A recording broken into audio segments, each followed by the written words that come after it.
प्रत्येक गोष्ट जेव्हा फोटोग्राफी असू दे, चित्रकला असू द्या, संगीत असू द्या, तो समाजाचा एक आरसा असतो.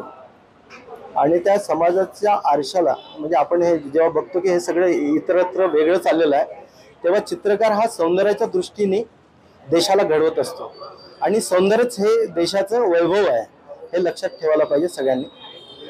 आणि म्हणजे आज जे चाललेलं आहे देशामध्ये, वेगवेगळ्या म्हणजे मर्डर होत आहे, राजकारणाच्या वेगवेगळ्या ऑब्जेक्ट्स वेगवेगळ्या प्रकारे लढाया होत आहेत, ते सोडून एक चित्रकार, एक कलाकार, एक फोटोग्राफर एक वेगळ्या दृष्टीने एक सौंदर्य भरण्याचं काम करतो, एक प्रेम फुलवण्याचं काम करतो.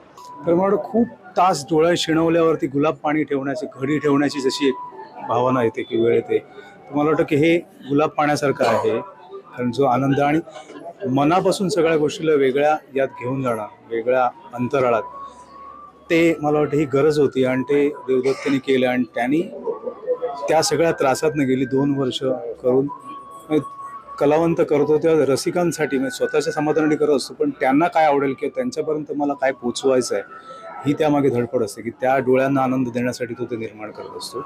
तर त्यामुळे देवदत्तचं मनापासून अभिनंदन असेल.